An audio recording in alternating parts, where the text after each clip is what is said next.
안녕하세요. 자, 이번 시간은 계리지 우편상식 해설 강의를 시작하도록 하겠습니다. 여러분들 우선 시험 보시느라 정말 수고 많이 하셨고요. 우편상식이 이제 과목 성격답게 우편 서비스의 어떤 주요 특징들 그리고 그것들에 대한 수수료와 관련 요금들 이런 주제들로 좀 다양하게 출제가 되었고요. 문제 자체를 딱 보면은 어렵다 이런 생각 들기보다는 좀 암기사항들을 중요하게 체크해야 되는 부분들이 많았다. 그것도 여러분들이 학습하실 때 좀 예상할 수 있는 출제 경향들이 됩니다. 그리고 전체적인 경향들 보면서 문제들 살펴보도록 할게요.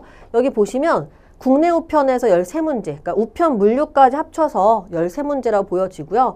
우편 물류에서 4문제 정도니까 특정 파트에서 집중되는 경향을 보입니다. 저희가 우편 물류 할 때도 여기가 좀 중요한 파트다라고 하는 주제들이 있고요. 그리고 나머지 뭐 2챕터 우편 서비스 종류나 부가 서비스에서 집중적으로 출제가 되었고요.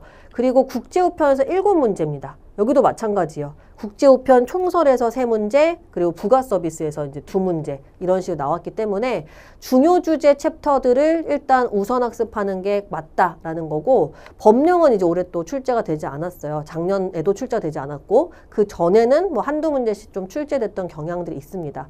우선은 학습 자료를 기본으로 한 기본서 중심으로 꼼꼼하게 이해 기본으로 암기로 집중적으로 하시는 게 맞습니다. 그리고 세부적인 어떤 하나하나 너무 지엽적으로 들어가기보다는 주요 서비스, 어떤 특징들 이렇게 제시된 것들 있잖아요. 그거 중심으로 먼저 우선 학습한다라고 하는데요. 자, 그러면 1번 문제부터 한번 살펴보도록 할게요. 요거는 이제 간단한 총평에 관한 자료니까 한번 참고하시면 될 것 같고요.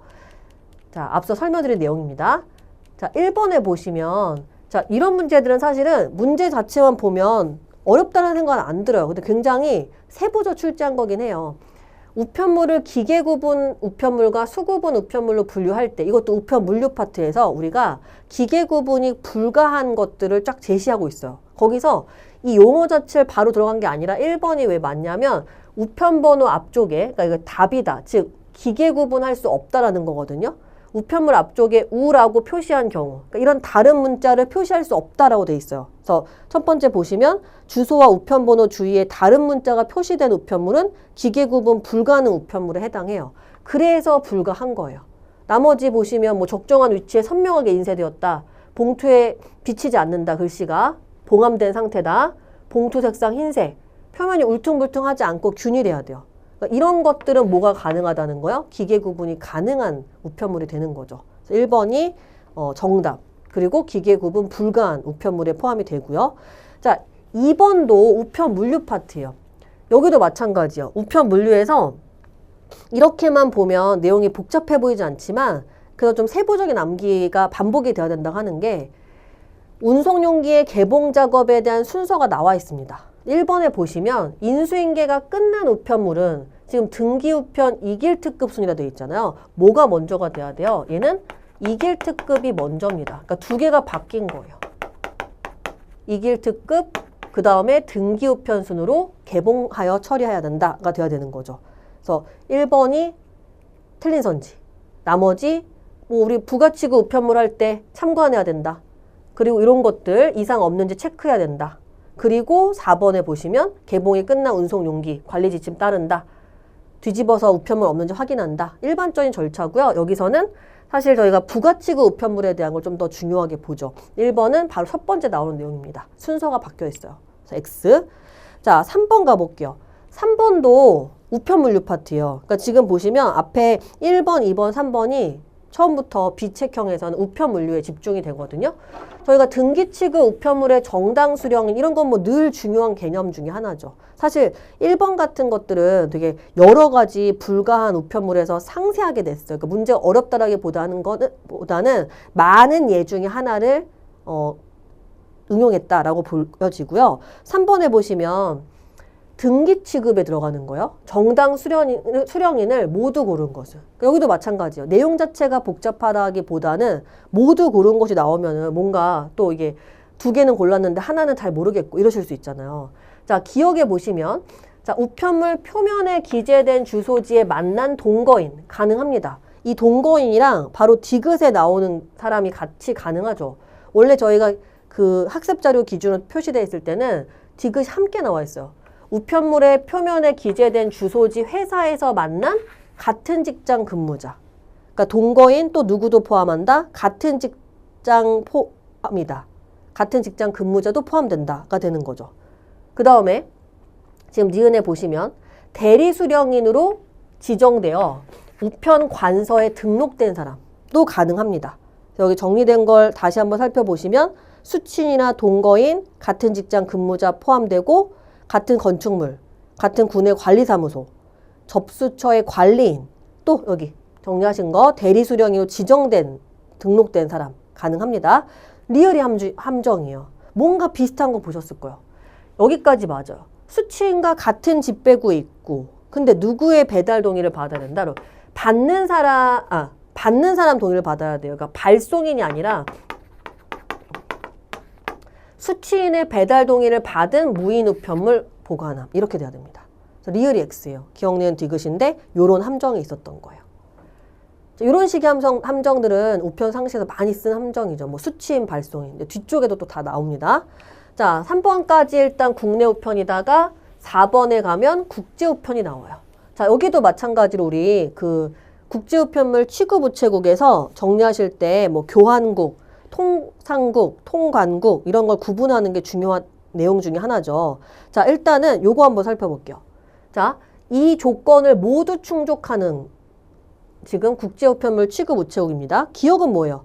국제 우편물의 접수와 배달 업무를 수행한다. 얘가 통상국이 됩니다. 그 다음 니은. 자, 국제 우편물을 직접 발송하고 외국에서 우편물을 오는 걸 받는다 있죠. 이거는 교환국 업무예요. 자, 관세청장이 지정한 우체국이다. 세관 공무원이 주재하거나 파견되어서 이 수출입에 관한 세관 검사를 실시한다. 통관 업무와 관련돼 있죠. 통관국이요. 자, 그럼 보세요. 이 세 가지 업무를 모두 충족되는데요. 그래서 우리 정리할 때 통상국, 교환국, 통관국을 모두 역할을 담당하는 이 우체국은 국제우편물류센터가 되죠. 정답은 4번이 되는데요. 일단은 하나 더 있어요. 부산국제우체국이 있어요. 근데 여기 지금 보시면 함정이에요. 3번은. 부산국제우체국인데 부산국제우편물류센터 이렇게 제시했죠. X. 그리고 여기 인천해상교환우체국 같은 경우 그래서 함정이 될 수 있다라고 했던 부분이 이런 것들이요. 그래서 교환국과 통관국. 여기는 통상국의 업무를 담당하지 않죠. 인천해상 교환우체국. 정답은 4번이고요. 3번은 그런 부산국제우체국인데 함정을 낸 거죠. 정답 확인하시고요. 그 다음에 5번 같은 문제도 그래요. 그러니까 결론은 어쩔 수가 없어요, 여러분들. 우편상식은 꼼꼼하게 중요 주제 세부적으로 암기한다, 놓칠 것이 없다라고 설명드리는 게 그러다 보니까 이제 양이 많아지는 건데 이런 식으로 출제를 한다는 거예요. 지금 여기도 마찬가지. 이 문제가 복잡하다가 아니라 그러면 이제 난이도가 높아지는 거죠. 국제우편 인쇄물. 우리가 인쇄물로 접수 가능과 그 다음에 접수 불가로 나눕니다. 이 내용을 정리할 때. 국제우편에서. 자, 또 총 개수를 물어봤어요. 그래서 총 개수가 이제 최종 6개가 되는데 그 6개가 무엇이냐라고 하는 거예요. 첫 번째 보시면 인쇄물 일반적인 서적 가능합니다. 기억 가능하죠? 그다음 니은 전기 간행물 가능해요. CD 불가죠. 접수. 그 다음에 비디오 테이프 불가, OCR 불가, 그 다음에 포장 박스 불가, 봉인한 서류 불가입니다. 자, 그래서 보시면 가능한 인쇄물로 접수 가능한 건 기억, 니은, 그 다음에 홍보용 팸플릿, 그 다음 잡지, 상업 광고물, 그 다음에 달력 가능합니다. 그 외에도 뭐 사진, 명함, 도면 등이 인쇄물 접수 가능에 들어가거든요. 그래서 6개인데 6개가 뭐냐라고 보면 이렇게 찾으실 수가 있어요. 그래서 이런 것들도 그냥 딱 문제를 다시 복기하시면서 보면은 뭐 개념 자체나 이런 어떤 원리가 복잡하다기보다는 가능 불가해서 어느 정도 기본 틀을 갖고 암기한다 하더라도 놓칠 수 있는 게 있거든요. 그래서 좀 꼼꼼하게 반복적으로 암기하는 게 우편상식에서 가장 중요하다라고 할 수 있죠. 개념에 대한 주제는 좀 봐두시고 우편 서비스들은. 그 다음 6번 가볼게요. 6번은 소형 포장물이요. 우리가 소형 포장물 구분할 때 일단 통상 우편물로 보죠. 그러면 1번에 보시면 자, 지금 옳지 않은 것은요. 그래서 소형 포장물은 또 내용품 검사를 위해 쉽게 열어볼 수 있도록 봉화해야 된다. 봉화할 때는 이렇게 쉽게 열어볼 수 있도록 한다라고 되어 있었죠. 왜요? 내용품 검사 때문에. 자, 우편물의 내부 또는 외부 상품 송장 첨부 가능합니다. 3번은 소형 포장물의 가장 일반적 정리하는 거죠. 300SDR CN22, 300SDR 초과 경우는 CN23이다 라는 거예요. 4번에 보시면요. 네, 여러분 통상 우편물의 하나예요. 그런데 뒤에가 X예요. 그래서 이 문제는 오히려 1, 2, 3이 옳은 걸 확실하게 저희가 찾을 수가 있거든요. 과학기술정보통신부 장관이 필요하다고 인정하여 고시하는 우편물로 따로 분류하지 않아요. 그러니까 국제우편물을 분류하는 기준들을 보면 저희가 지금 각각의 뭐 통상우편물, 그 다음에 어떤 걸 나눌까요? 소포우편물, 특급우편물. 이게 일단 세 가지가 가장 기본이죠. 그럼 소형포장물은 이 통상우편물에 포함이 됩니다. 그리고 그 밖에요, 이거는. 그 밖에 과학기술정보통신부 장관이 필요하다고 인정하여 고시하는 우편물을 따로 보는 거기 때문에 소형 포장물을 이렇게 따로 분류할 게 없다라는 거예요. 그래서 4번이 틀린 선지요. 그래서 1, 2, 3을 정확하게 좀 저희가 정리하는 주제 중에 하나입니다. 6번에. 자, 그 다음에 7번 가볼게요. 그럼 7번도 마찬가지요. 요게 이번에 학습자료에서 그 필수 항목이랑 선택 항목에서 조금 표로 추가가 됐던 부분이요. 네, 그 부분이 출제가 된 거고요. 그래서 발송인과 수취인에서 좀 차이가 있다. 좀 필수 항목을 봐야 된다라고 했던 그 내용입니다. 그런데 또 총 개수라고 하니까 다 찾아야 되는 거예요. 자, 10개긴 한데 보세요. 국제우편에서 사전 통관 정보 제공에 따른 필수입니다. 필수와 선택이 있죠. 지금 보시면 발송인에 대해서는 발송인의 성명, 상세 주소, 우편 번호 필수예요. 그 다음에 발송인의 전화번호. 또 이게 그냥 전화번호는 필수다. 그냥 다 암겨 넘어가면 안 되는 게 또 수취인과 또 차이가 있을 수 있어요. 그래서 기억, 니은. 그다음 니을을 보시면 여기 받는 사람. 수취인의 상세 주소, 우편 번호. 일단 기억, 니은, 니을 이거 필수 사항이고요. 그 다음에 내용품 쪽에서는 거의 필수가 많아요. 저희가 표로 정리했던 내용입니다. 내용품에 보시면 내용품 유형, 그 다음에 내용품명, HS 코드 중요하죠. 필수입니다. 순중량, 그 다음에 개수, 그 다음에 생산지, 가격 이렇게 돼요. 그럼 지금 보시면 하나, 둘, 셋, 넷, 다섯, 여섯, 일곱, 여덟, 아홉, 10개가 되는 거죠. 그래서 그때도 표로 나와 있는 걸 보면은 이 부분에서 발송인은 성명, 상세 주소, 우편 번호, 전화번호까지가 필수예요. 수취인은 성명, 상세 주소, 우편 번호까지가 필수예요. 그리고 내용품이 이 표 이렇게 있거든요. 여기가 오른쪽에 내용품에 대한 것들인데 유형, 뭐 품명, 중량 이런 내용들이 필수상으로 들어갑니다. 이렇게 보실 수가 있어요. 그럼 나머지는 뭐가 되는 거예요? 나머지는 이제 선택 내용이 되는 겁니다. 그래서 선택이라고 보면 여기서 발송인의 이메일, 그 다음에 수취인의 전화번호와 이메일은 선택사항이 되는 거예요. 그래서 10개입니다. 자, 그 다음에 자 8번에 이렇게 여러분들 뭔가 요금 나오면 긴장하실 수 있는데 이번에는 요금에 대한 문제가 국제우편에서 2문제가 출제가 됐어요. 그런데 다행히도 그 요금에 되게 막 애매하거나 여러분들 시험 준비하실 때 이런 건 어떻게 할까 할까 그런 되게 세부적인 지엽적인 것들은 상대적으로 좀 덜 출제가 되긴 했거든요. 그래도 이제 뭐 옳은 것을 모두 골라라 이런 것 자체가 좀 체감 난이도는 높을 수 있지만 좀 그 학습 자료 기준에서 문제가 될 부분은 없었다라고 보여지고요. 지금 보시면 이것도 마찬가지요. 일반적인 보험 취급 수수료를 묻고 있어요.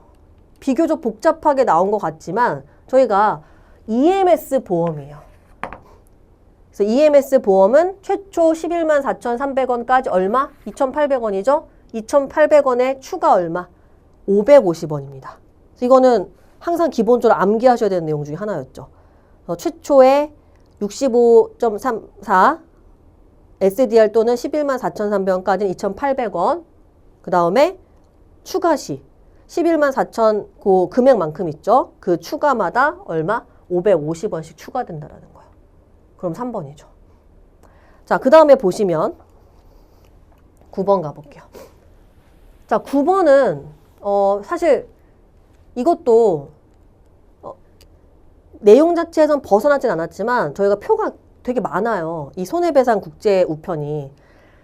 그리고 일부가 있고 전부가 있거든요. 근데 이제 금액 중심으로 암기하는 게 일단 가장 중요하다라고 했던 부분인데 여기 보시면 국제 우편물이 여러분 여기요. 일부 훼손. 일부 훼손인데 어떤 우편물인지 또 구분하셔야겠죠? 여기서 뭐라고 나와 있어요? 보통 소포.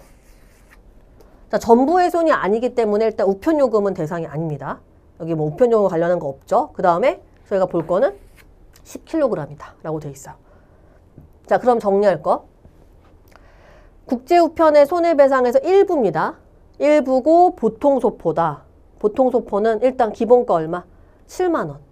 그 다음에 78,700원 범위 내에서 라고 돼 있어요. 즉 뭐냐면 얘가 지금 10kg이 되잖아요. 요게 들어가 줘야 돼요. 결론은 보통소포 우편물의 일부 도난 일부 훼손에 대해서는 7만 원 플러스 1kg당 7,870원을 합한 금액 범위 내가 돼야 되는 거예요. 그래서 보시면 이게 얼마가 돼요? 지금 이 두 개를 합한 거죠.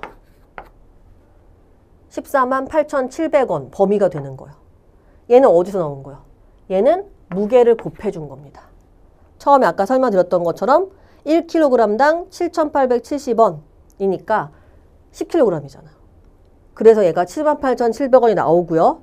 이 범위 내다. 7만 원 플러스에 78,700원을 더한 것의 범위 내. 최종 얘가 148,700원이 되는 거죠.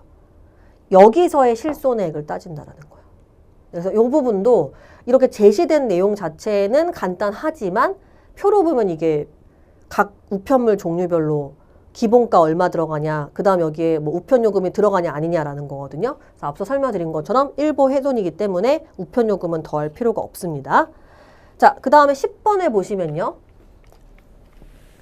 10번도 국제우편 요금 감액이다라고 돼 있어요. 옳지 않은 것은인데 이것도 특별감액의 표가 한 페이지예요. 그 중에 사실 첫 번째, 이번에 이 특별감액에서 장기 이용 고객에 대한 거는 바로 첫 번째 나오는 사항이거든요.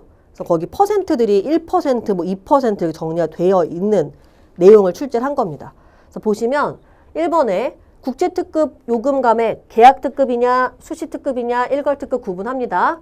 2번에 특별 감액에 대한 사항들이 여러 개가 있어요. 쫙 표가. 그 중에서 여러분들 장기 이용 고객 같은 경우에 3% 요금 감액을 적용한다 했는데 1% 아니면 2%요. 자, 1% 아니면 2%라고 하는 거는 그 기준이 있어요. 장기 이용에서도 뭐 1년을 초과하고 600만 원 이상이냐? 그럼 1%포인트 이하. 또 3년 초과에 또 기준이 있어요. 뭐 1억 원 이하냐? 2%포인트 이하가 되기 때문에 3%는 따로 안 나옵니다. 그래서 X. 자, 요건 저희 많이 보는 선지죠.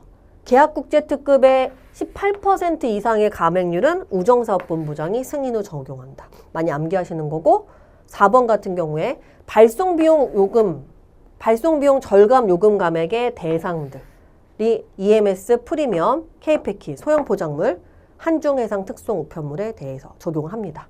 그래서 정답은 2번으로 보실 수 있고요. 좀 틀린 선지들, 함정들 위주로 살펴보도록 할게요. 그 다음 여러분들 다시 국내 우편으로 가요. 여기서도 이제 발송이냐 수취냐가 함정이 되거든요. 자, 그리고 이게 또 단원별로 학습하시는 거랑 단원이 섞이고 국내 우편과 국제 우편이 좀 섞여 있는 포인트들이 있어요. 그러면 또 상대적으로 좀 더 헷갈리실 수 있죠. 자, 지금 국내 우편에서 뭐에 대한 거요?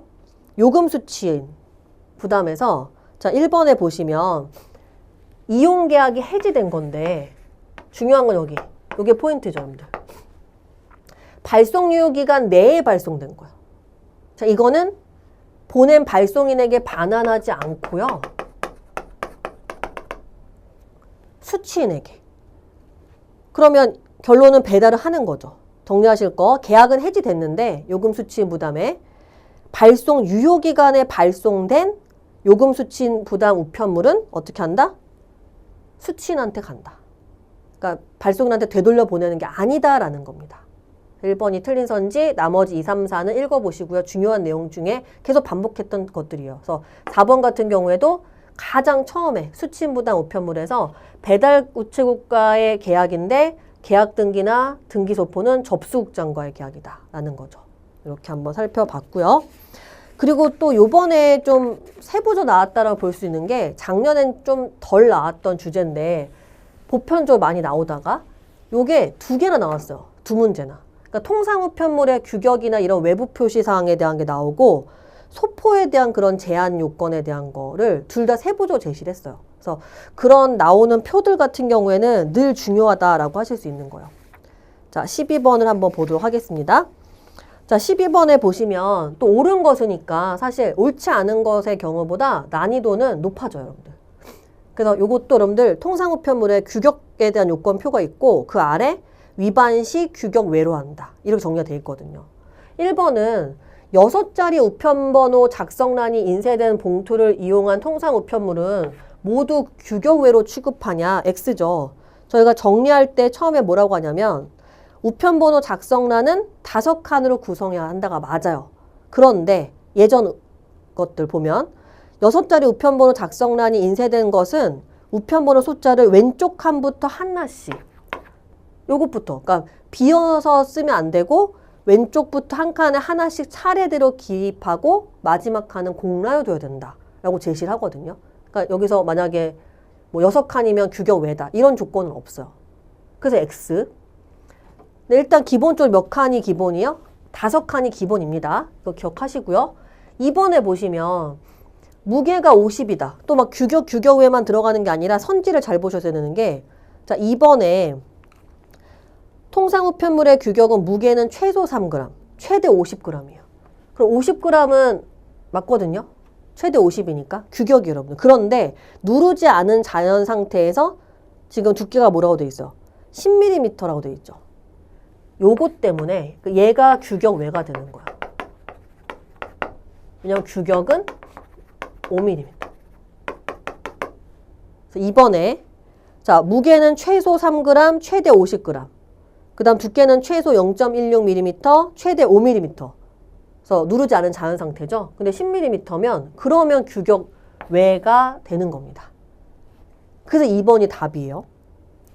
자, 이런 식으로 옳은 것의 내용을 좀 세부적으로 찾아가는 문제가 되고요. 그 다음 3번에 보시면 세로 크기, 가로랑 세로 나와 있는데 세로가 규격이 최소 90mm.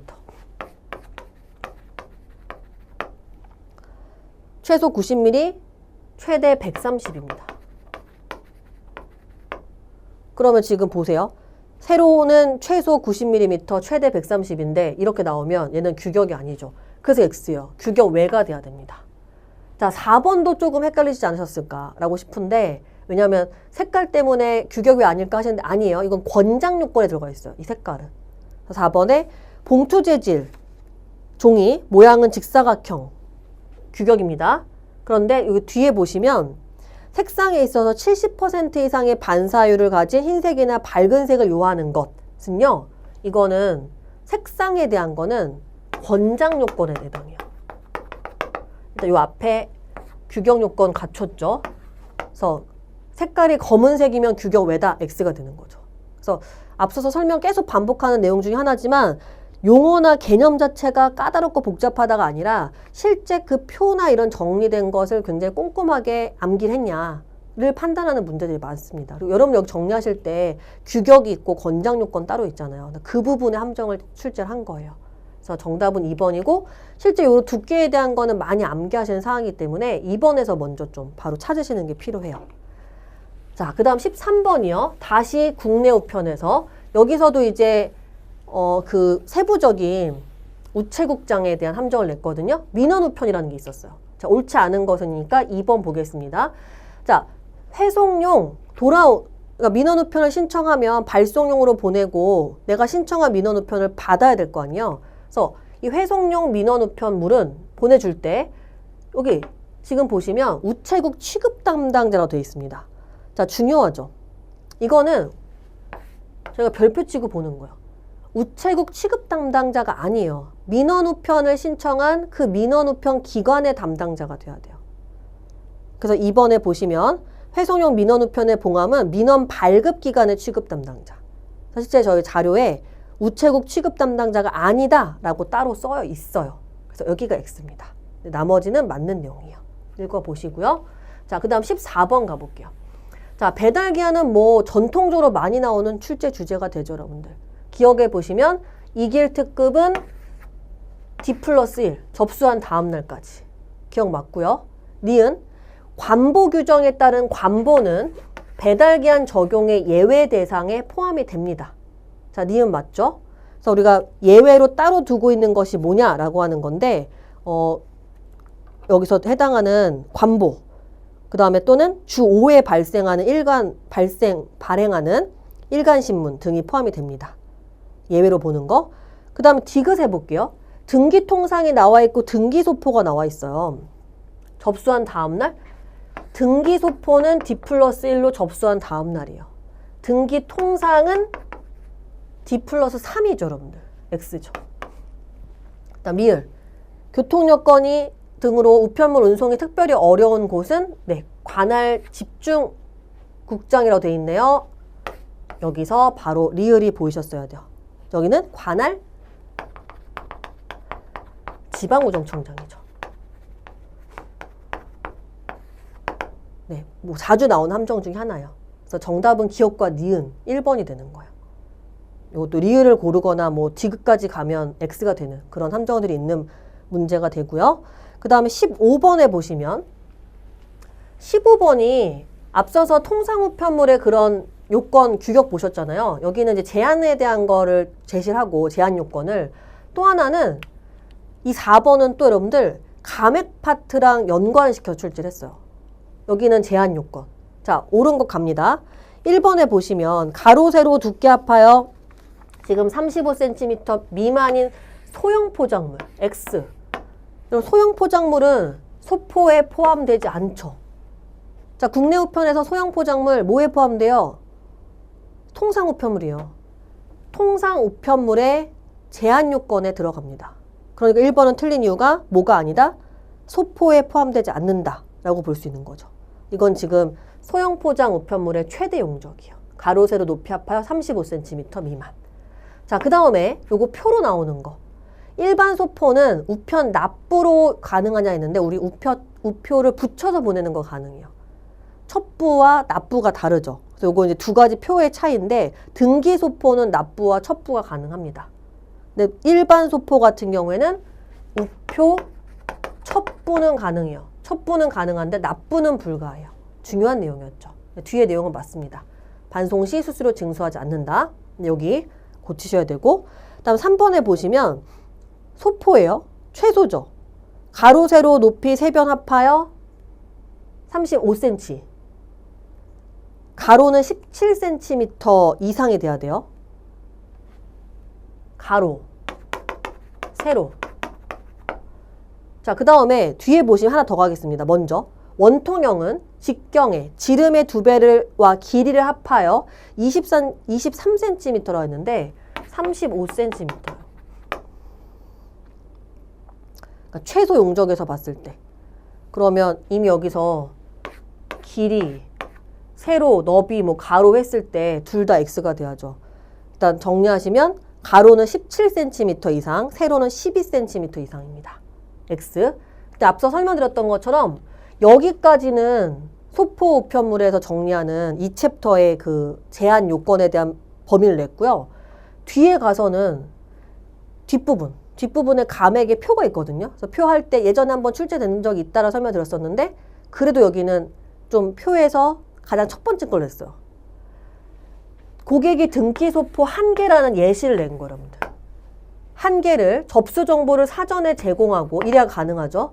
또 증납이 있고 다른 방식이 있는데 증납을 줬습니다. 우체국 창구에서 증납으로 결제한 경우 3% 감액을 받는다라고 제시를 한 거예요. 그래서 증납에서 2개까지, 1개에서 2개까지는 3% 감액이 가능합니다. 정답은 4번이에요. 그래서 요거 만약에 복습하시려고 하면 앞쪽은 이 챕터 내용이고요. 뒤쪽은 요금 감액 파트에서 소포와 관련한 감액에 대한 거예요. 요건까지 같이 준 겁니다. 자, 그 다음에 16번에 보시면 네, 뭐 단골이죠. 4챕터에 나오는 그 보험 취급 우편물인데 저는 이게 꽤 함정이었다고 볼 수 있는 게 니은인 것 같아요, 여러분들. 왜냐하면 여기서 실제 시험이 끝나고 바로 봤을 때 니은이 확 보여지는 함정에서 좀 놓칠 수 있는 게 있거든요. 왜냐하면 접수라는 게 있고 배달로 구분하거든요. 자, 예를 들면 먼저 볼게요. 옳은 내용들 자체를 찾는 건 복잡하지 않아요. 기억 보세요. 통화 등기로 취급할 수 있는 대상은 강제 통용력 있는 국내 통화에 한정한다. 맞습니다. 일단 저희 할 때 물품 등기, 물품과의 발송리 정한다. 취급 담당자가 관여할 필요 없다. 맞죠? 자, 사용된 유가증권류, 기프트 카드는 보험 취급을 원할 때는 유가증권 등기로는 취급할 수 없으나 물품 등기로는 가능하다. 그러니까 일반적인 내용들은 바로 보실 수 있어요. 보통이요. 그리고 또 리을 한번 해볼게요. 자, 안심소포 가액 300만 원 이하 맞죠? 그런데 여러분 보시면 취급 한도액을 초과하는 물품은 어떤 경우에도 취급할 수 없다? X죠. 난 원래 실제는 300보다 넘는데 딱 300까지 쓰겠다. 뭐 이렇게 하면 가능하다였잖아요. 그래서 리을이 X가 되고 니은은 지금 보시면 뭐가 틀렸냐면 접수를 물어봤거든요. 근데 보세요. 외화 등기는 전국 우체국에서 이길 특급 배달 불가능 지역을 제외하고 접수가 가능하다 했잖아요. 얘는 배달이에요. 어디서 접수하냐와 어디서 배달하냐를 실제 구분을 하고 있습니다. 그래서 지금 물어본 거는 접수 우체국인데 접수는 계약에 따른 우체국이 돼요. 접수는. 얘는 배달 우체국입니다. 그게 함정이에요, 여러분들. 그래서 여러분들이 만약에 혹시라도 끝까지 안 보시고 이 내용만 보면 이 내용이 배달에 그대로 나온 내용이거든요. 그래서 접수는 계약에 따른 우체국이다로 따로 구분하고 있다는 거. 근데 그 부분의 함정이었어요. 그래서 안심소포는 300만 원 이하 물건인데 앞서 설명드렸던 것처럼 초과한 건 기본적으로 취급할 수 없으나 취급 한도에까지만 발송일 기록하겠다. 그러면 취급할 수 있다가 돼야 되는 겁니다. 그래서 함정이 니은일 수 있다라는 부분 설명드렸고요. 17번을 보시면 네, 그러니까 결국 감액에서 앞부분에 소포와 관련 감액 하나랑 또 하나 감액이 나왔는데 의외로 또 감액에 뭐 서적이나 이런 세부적으로 들어간 게 아니라 뭘 냈냐면 보세요, 여러분들. 우리 우편요금 감액 정리할 때 환부 불필요라고 해가지고 1회 발송 최소 우편물 수량의 오른쪽에 환부 불필요 대상이 있었거든요. 그래서 그 대상이 없는 게 있었어요. 그래서 거기 지금 보시면 1번에 서적 우편물은 환부 불필요 감액 대상이 없어요.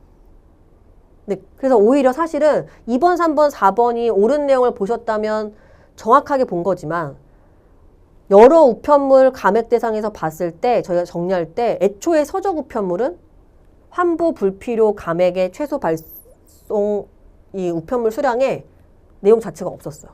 그러니까 대상이 아닌 거죠. 서적 우편물은. 그래서 바로 X예요. 그래서 1번이 되고요. 나머지 2번의 다량 우편물 같은 경우에는 별납은 2,000통, 후납은 1,000통이 돼요. 또 3번, 4번에 보시면 상품 광고에 있어서 별납은 2,000통, 별납은 2,000통, 후납은 1,000통. 네, 그 기준은 같거든요. 근데 서적은 대상이 아니다. 이렇게 보실 수 있어요. 자, 그 다음에 18번. 자, 국내 우편에서도 이 손해배상에 대한 부분을 출제를 했는데 국제우편에서는 이제 손해배상에서 이제 구체적인 금액을 물어본 거고요. 요거 표로 이제 제시되어 있는 거죠. 그런데 여러분들 저희 정리할 때 뭐 분실에 대한 거 따로 있고 지연 배달에 대한 손해배상 따로 구분하잖아요. 여기서 뭐라고 했죠? 18번에 지연 배달에 따른 손해배상입니다. 그러니까 이번에는 배달 기한도 나오고 보시면 지연 배달 따로 준 거잖아요. 그러면 지금 일단 등기통상 우편물의 배달 기한은 D+3이죠. 지연 배달은 2일을 더해서 D+5일부터죠. 이렇게 보셔야 돼요. D+5일 배달분부터 우편요금과 등기취급 수수료가 손해배상 범위에 해당합니다. 자, 2번이 맞고요. 1번에 보시면 준등기. 준등기는 손실, 분실에 대한 손해배상은 있어요. 5만 원. 근데 지연 배달에 대해서는 없죠.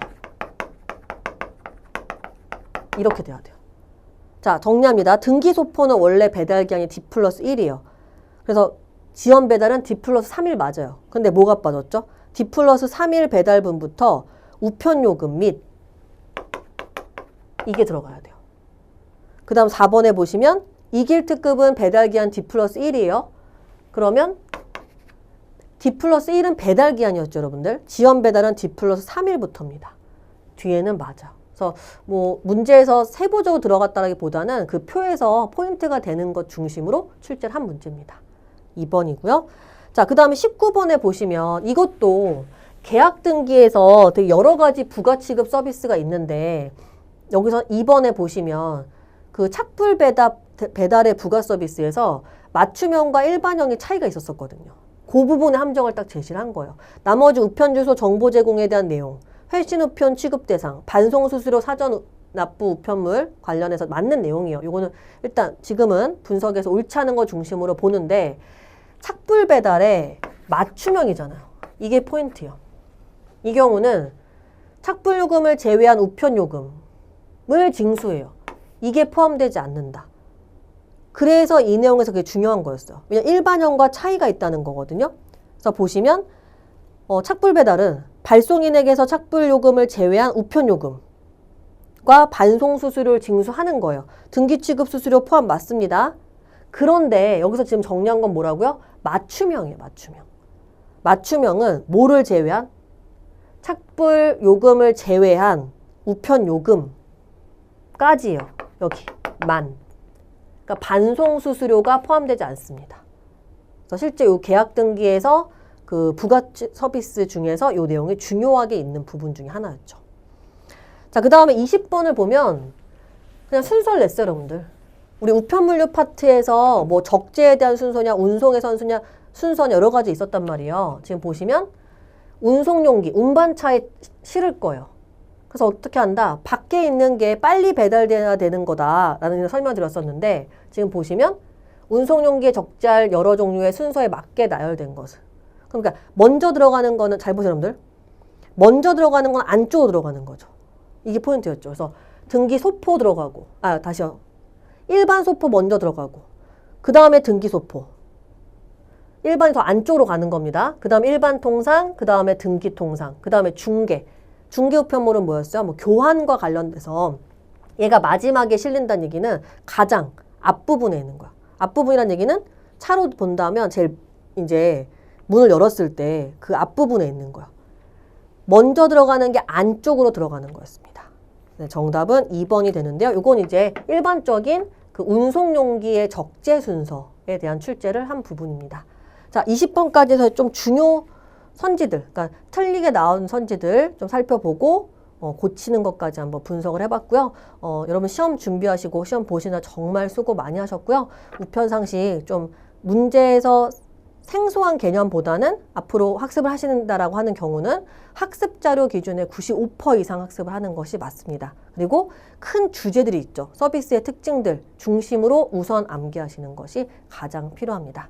수고 많이 하셨고요. 여러분들 합격을 진심으로 응원합니다. 공무원 합격! 에듀윌 합격 패스!